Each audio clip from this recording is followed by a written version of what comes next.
بھائیو اپنے نبی کی نقل اتار لیں، اللہ پاس کر دے گا۔ اس نے ایک چنا ہے جس کو حبیب بنایا ہے، 10,000 سال کا پروسیس ہوا اور اس میں سے محمد مصطفیٰ صلی اللہ علیہ وسلم کی ہستی کو وجود ملا۔ آپ کو آنے میں اتنا زمانہ چاہیے تھا کہ اعلیٰ سے اعلیٰ چیز کے بننے میں دیر لگتی ہے، تو کائنات 10,000 سال گھومی اور تب جا کر میرے حبیب مصطفیٰ صلی اللہ تعالی علیہ وسلم کو اللہ تعالیٰ نے وجود بخشا۔ سب سے عالی نسب، سب سے عالی خاندان، سب سے عالی صفات۔ اب اللہ کے خزانوں سے لینے کا راستہ پاؤنڈ نہیں، ڈالر نہیں ہے، تجارت نہیں ہے، اللہ سے لینے کا راستہ میرے نبی کا طریقہ ہے۔ تجارت میں ہو، زراعت میں ہو، جاب میں ہو، کھیتی باڑی میں ہو، میرے نبی کا طریقہ ایک مسجد کا ہے، نماز، 5 وقت کی نماز، یہ میرے نبی کی آنکھوں کی ٹھنڈک ہے۔ 5 وقت کی نماز اس امت کی شان پہچان ہے، اور اللہ تعالیٰ نے پہلی امتوں پر اتنی بڑی مشقت ڈالی کہ ان کی نماز مسجد کے علاوہ کہیں نہیں ہوتی تھی، مسجد میں ہی ہوتی تھی۔ ہمارے لیے کتنی آسانی کر دی، جاب میں ہے مصلی بچھا نماز پڑھ، چلو مصلی بھی کوئی نہیں، زمین دیکھ اس پر کوئی گندگی تو کوئی نہیں ہے، بس زمین بھی تیرے لیے پاک ہے، چل نماز پڑھ۔ اور آسانی کر دی، پانی کوئی نہیں ہے، کوئی بات نہیں، مٹی میں ہاتھ مار، منہ پہ مل، پھر ایک ہاتھ مار، یوں کر، چل نماز پڑھ، میں تیری قبول کروں گا۔ یہ کسی امت کے ساتھ یہ نہیں ہوا، انہیں وضو ہی کرنا تھا چاہے پانی 50 میل پر موجود ہو، اور ہمارے لیے پانی کوئی نہیں ہے، چلو تیمم، مٹی میں ہاتھ ہمارا یوں کیا، پھر ہاتھ ہمارا ایک یوں کیا، ایک یوں کیا، چل بھائی اللہ اکبر قبول۔ عمار بن یاسر رضی اللہ تعالیٰ عنہ سفر میں تھے، ان کو نہانے کی ضرورت ہو گئی، نائٹ فال ہو گیا، تو انہوں نے سوچا کہ ویسے تو آدمی کو وضو کی ضرورت ہوتی ہے تو خالی منہ پہ ہاتھ مارا اور یوں کونیوں تک، لیکن مجھے تو غسل کی ضرورت ہے، تو خالی اس سے تو کافی نہیں ہوگا، تو انہوں نے کپڑے اتارے، اکیلے تھے، ریت کے اوپر کبھی یوں لیٹے، کبھی یوں لیٹے، کبھی یوں لیٹے، 3-4 دفعہ یوں اور یوں رول ہوتے ہوتے پھر انہوں نے نماز پڑھی۔ آئے اللہ کے نبی کی بارگاہ میں، یا رسول اللہ مجھے رات کو نہانے کی ضرورت پڑ گئی، تو میں نے کہا وضو کے لیے تو خالی یہ 2 دفعہ کرنا کافی ہے، تو یہ تو نہانا تھا، تو میں تو ریت میں خوب رول ہوتا رہا۔ میرے نبی نے انما یکفیک ضربتان، ارے سیدھے بندے عمار، اس کے لیے بھی اتنا ہی کافی تھا کہ تو یوں کرتا اور یوں کرتا اور تو پاک ہو جاتا۔ اللہ نے اس نبی کے طفیل، اس محبوب مصطفیٰ صلی اللہ علیہ وسلم کے طفیل، اللہ نے کیا کیا سہولتیں اور آسانیاں ہمیں عطا فرمائیں۔ پھر نماز 4 کی 2 رکعت کر دی کہ بھئی تم مسافر ہو 2 پڑھو، روزے میں سفر میں روزہ معاف کر دیا، بعد میں رکھ لینا، بعد میں رکھ لینا، قضا کرنے کو حکم، بالکل چھوڑنے کا نہیں، اور کہا کہ بھائی مریض ہو چھوڑ دو، مسافر ہو چھوڑ دو، اور نماز 2 رکعت کر دو، سنتیں چھوڑ دو۔ ابن عمر رضی اللہ تعالیٰ عنہ بیٹھے تھے تو انہوں نے 2 رکعت پڑھ کے بیٹھ گئے، تو ان کے خادم نے کہا سنتیں نفل نہیں پڑھو گے؟ کہا اگر پڑھنا ہوتا تو 4 فرض پڑھتا میں، میرے اللہ نے معافی دے دی تو میں کیوں پڑھوں؟ میرے نبی نے سفر میں سنتیں نہیں پڑھی کبھی، اپنی امت کو سہولت دینے، فجر کی سنتیں 2 پڑھتے تھے، اس کے علاوہ سنتیں نہیں پڑھی تاکہ میری امت کو سہولت ہو، آسانی ہو۔ ایک دفعہ بارش ہو رہی تھی اور کوئی جگہ نہیں تھی نماز پڑھنے کے لیے، تو آپ نے اپنی اونٹنی کو آگے کیا اور اس پر بیٹھ گئے، بیٹھے ہی تھے، پیچھے صحابہ نے اونٹنیوں پر ہی صفیں بنائیں، اور یہ نماز اونٹنی پہ بیٹھ کر ادا کی گئی بارش کے اندر۔ نماز اونٹنی کے اوپر نماز بھی ہو گئی، رکوع بھی ہو گیا، سجدہ بھی ہو گیا، سلام بھی ہو گیا۔ پہلی امتوں کے لیے نہیں تھا، سجدہ ہی کرنا پڑے گا۔ یہ اللہ کے محبوب مصطفیٰ صلی اللہ تعالی علیہ وسلم کی طفیل، میرے اللہ نے ہم پہ فضل و احسان کیا، تو میرے نبی کی زندگی میں عبادات میں نماز سب سے اعلیٰ نظر آتی ہے، سب سے نمایاں نظر آتی ہے۔ اور پھر بازار میں، گھر میں، دفتر میں، ماحول میں میرے نبی کے اخلاق، یہ زندگی کا دوسرا روشن پہلو ہے۔ میرے نبی کی ساری زندگی 2 لفظوں میں آتی ہے، عبادت اخلاق، عبادت اخلاق، یا 2 اور لفظ، حقوق اللہ، حقوق العباد، حقوق اللہ، حقوق العباد۔ حقوق اللہ میں نماز سب سے اعلیٰ، اور حقوق العباد میں لوگوں کی برداشت کرنا، لوگوں سے درگزر کرنا، معاف کرنا، جھوٹ سے بچنا، دھوکے سے بچنا۔ میرے نبی سے پوچھا گیا یا رسول اللہ مسلمان کنجوس ہو سکتا ہے؟ ہم نے کہا ہو سکتا ہے۔ یا رسول اللہ مسلمان کمزور ہو سکتا ہے، بزدل ہو سکتا ہے، ڈرپوک ہو سکتا ہے؟ آپ نے کہا ہو سکتا ہے۔ یا رسول اللہ مسلمان جھوٹ بول سکتا ہے؟ آپ نے کہا نہیں، جھوٹ نہیں بول سکتا، جھوٹ نہیں بول سکتا۔ ہاں، الا لعنت اللہ علی الکاذبین، جھوٹوں پہ اللہ کی لعنت۔ اس لعنت کے ساتھ 400 پاؤنڈ بچا لیے، 4000 بچا لیے، 4 ملین بچا لیے، 4 بلین بچا لیے، 4 ٹریلین بچا لیے، ساری دنیا کو بچا لیا، اور اوپر اللہ کی لعنت پڑی تو اللہ کی قسم گھاٹے کا سودا ہے۔ اور سچے ہو گئے، سچ بولا، یہ میں 100 پاؤنڈ کماتا ہوں، لے لو جو لینا ہے اس میں سے، یہ میں 1000 پاؤنڈ کماتا ہوں، لے لو جو لینا ہے، یہ میں 50,000 پاؤنڈ کماتا ہوں، لے لو جو لینا ہے، کہ مسلمان کی زبان سے جھوٹ نہیں نکلتا، سچ ہی بولتا ہے۔ آپ تشریف لے جا رہے ہیں، ایک آواز ہے یا رسول اللہ، آپ نے یوں دیکھا کوئی نظر نہیں آیا، پھر آواز ہے یا رسول اللہ، تو آپ نے دیکھا کہ ہرنی ڈیر چھوٹی وہ کھڑی ہوئی رسی میں بندھی، تو آپ نے کہا کیا ہوا؟ کہا جی آپ کا صحابی مجھے پکڑ کے لایا ہے، میرے چھوٹے چھوٹے بچے بھوک سے رو رہے ہوں گے، آپ مجھے چھوڑ دیں، میں بچوں کو دودھ پلا کے واپس آ جاتا، مجھے پتا ہے میرے اللہ کی تقدیر میرے بارے میں کیا ہے۔ تو آپ نے کہا اگر تو واپس نہ آئی تو پھر؟ تو اس نے کہا مجھے اللہ جہنم میں ڈال دے۔ آپ نے اس کی رسی کھول دی، خود وہیں بیٹھ گئے، اس نے دوڑ لگائی اور پہاڑوں میں گم ہو گئے۔ تھوڑی دیر کے بعد وہ دوڑتی ہوئی آئی اور آ کے سر یا رسول اللہ میں حاضر ہو گیا، تو آپ نے اس کو باندھ کے وہیں آپ بیٹھ گئے نہیں۔ دیر کے بعد وہ صحابی آئے جنہوں نے اس کو شکار کیا تھا، پکڑا تھا، تو کہنے لگے، ان کا یا رسول اللہ آپ یہاں کیسے؟ کہ میں ایک درخواست لے کر آیا ہوں۔ کہ کیا؟ کہ یہ ہرنی مجھے ہدیہ کر دو۔ کہ یا رسول اللہ سب کچھ آپ کا ہے، کہ بس یہ ہدیہ کر دو۔ کہ یا رسول اللہ حاضر۔ تو آپ نے اس کو لے کر رسی اس کی گردن سے نکالی کہ جا بچی اپنے بچوں کے پاس جا کے خوشی منا، سچ نجات دیتا ہے اور جھوٹ ہلاک کرتا ہے۔ ایک ہرنی جان کی بازی کھیل گئی سچ بولنے کے لیے، تم چند پونڈوں پہ جھوٹ بولتے ہو، ایمان کو برباد کر کے رکھ دیتے ہو۔ مسلمان جھوٹ نہیں بولتا، مسلمان دھوکہ نہیں دیتا، مسلمان کی زبان سے سخت بول نہیں نکلتا، کسی کو بے عزت نہیں کرتا، کسی کو کی بے اکرامی نہیں کرتا، کسی کا دل نہیں توڑتا، کسی کو ذلیل نہیں کرتا، خود سہتا ہے، اوروں کو خوشیاں دیتا ہے، خود دکھ سہتا ہے، اوروں کو راحت دیتا ہے، خود تکلیف سہتا ہے۔ یہ میرے نبی کے اخلاق ہیں، یہ میرے نبی کی زندگی ہے، اور یہ اسلام کا سب سے بڑا چیپٹر ہے اور سب سے مشکل چیپٹر ہے۔ جب میرے نبی نے لمبی نمازیں پڑھی تو اللہ نے روک دیا کہ میرے حبیب ما انزلنا علیک القرآن لتشقى، اتنی لمبی نماز نہ پڑھ کے تو تھک جائے۔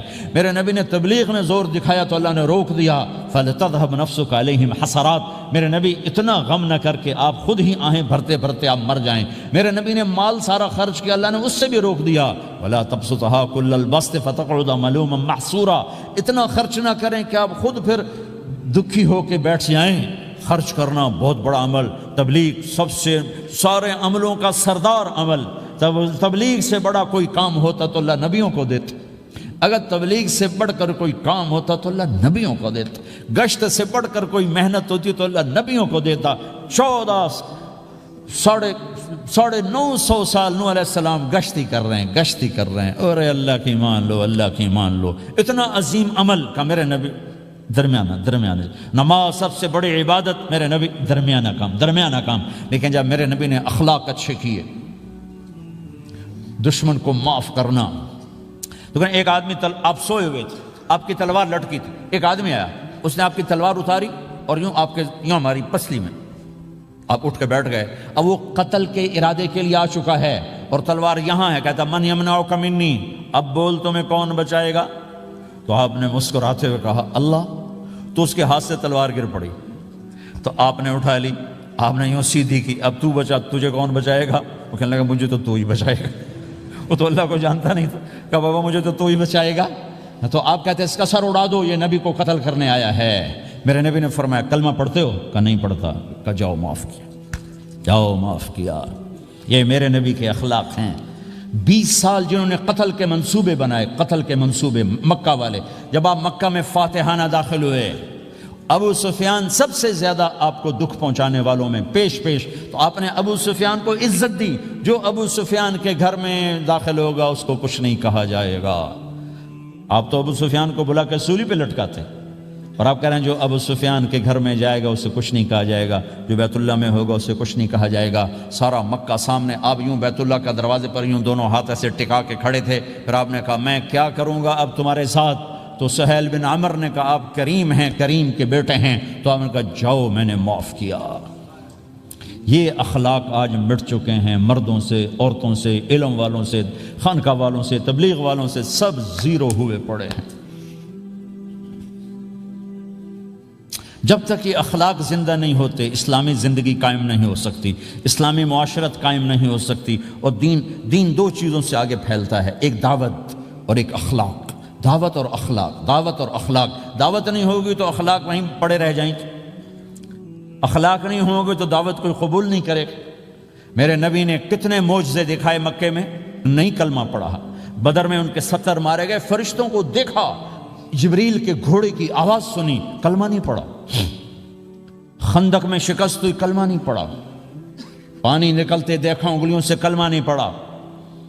ایک بکرے کا ایک بازو پکایا، ایک بازو بکرے کا، ایک اگلا جو بازو ہوتا، اور 40 آدمیوں نے کھانا کھایا اور ایک بوٹی کم نہیں ہوئی، ایک بوٹی کم نہیں ہوئی، کلمہ نہیں پڑھا۔ لیکن جب میرے نبی نے کہا جاؤ معاف کیا تو سارے ہی کلمہ پڑھ گئے کہ واقعہ یہ اخلاق نبی کے ہو سکتے۔ حنین کی جنگ میں جب بھاگے لوگ، شکست ہوئی، تو ایک صحابی کا بھاگتے ہوئے پاؤں ہمارے نبی کا پاؤں پر آیا، اور جوتا سخت تھا، تو آپ نے کہا اوجعتنی، اور آپ کے ہاتھ میں چھڑی تھی، آپ نے اس کو یوں ماری، کہا اوجعتنی، ارے تو نے مجھے کتنا زیادہ درد پہنچایا، دکھ پہنچایا۔ وہ بیچارے پگھل کے رہ گئے اور پریشان ہو گئے، اور فرماتے ہیں سارا دن میں پریشان، ساری رات پریشان کہ اللہ کے نبی کو میں نے تکلیف پہنچائی، اب میرا کیا بنے گا۔ اگلا دن ہوا تو اعلان ہو رہا تھا بھائی جس کا پاؤں نبی کے پاؤں پہ آیا تھا اس کو اللہ کے نبی بلا رہے ہیں۔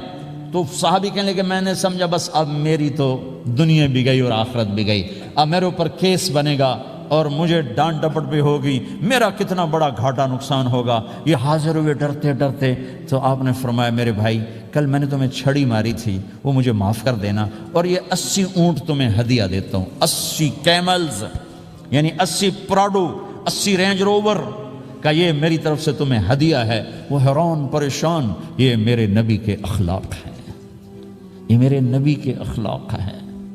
کانٹے بچھانے والی نے 4 دن آنا چھوڑ دیا، بیمار ہو گئی تھی، تو آپ نے کیا بات ہے، وہ ہمارے راستے میں اب کانٹے کوئی نہیں ہیں، کہا جی وہ بیمار پڑی ہے جو کانٹے بچھاتے تھے، تو آپ اس کے گھر چلے گئے، ماں جی خیریت تو ہے، آپ ٹھیک تو ہیں، کہا بیٹا مجھے کلمہ پڑھا دے، بس تیرے اخلاق نے مجھے فتح کر لیا ہے۔ میرے بھائیوں یہ چیپٹر بھول چکے ہیں، بھول چکے ہیں، بھول چکے ہیں۔ جب تک یہ چیپٹر زندہ نہیں ہوگا زندگی اسلامی نہیں بنے گی، معاشرہ اسلامی نہیں بنے گا، اور آگے قوموں کے لیے اسلام کا دروازہ نہیں کھلے گا۔ ہمیں معاف کرنا آتا ہو، ہمیں گالی دینے والے کو دعا دینا آتا ہو، غیبت کرنے والے کی تعریف آتی ہو، اور غیبت کرنے سے، غیبت سننے سے اپنے آپ کو ایسے بچاؤ جیسے زہر سے بچاتے ہو، اسے آگ سے بچاتے ہو۔ ایک دوسرے کو نفرت کا بول نہ بولو ورنہ ساری زندگی تباہ و برباد ہو جائے گی۔ میرے رب کی قسم، میرے نبی نے کہا ایک زبان کا بول انسان بولتا ہے اور جہنم کی گہرائیوں میں گر جاتا ہے، اور ایک زبان کا بول انسان بولتا ہے اور جنت کے درجات پر چڑھ جاتا ہے۔ یہ زبان بہت طاقتور چیز ہے، میں ہر بیان میں اس کو دہرا رہا ہوں کہ جتنا یہ عمل ختم ہو چکا ہے اتنا کوئی عمل بھی نہیں ختم ہوا ہے۔ اور ایک صحابی ہیں ابو دجانہ۔ کون ابو دجانہ؟ السابقون الاولون من المہاجرین والانصار، اس میں پہلی صف کے صحابہ۔ کون ابو دجانہ؟ جب آپ حج پر گئے تو اپنی جگہ مدینے کا امیر ابو دجانہ کو بنایا۔ ابو دجانہ حج میں شریک نہیں ہوئے کہ آپ نے اپنی جگہ ان کو اپنا نائب بنا کے وہاں کھڑا فرمایا ابو دجانہ میری جگہ پر مدینے کا امیر ہے، یہ وہ ابو دجانہ ہیں۔ کون ابو دجانہ؟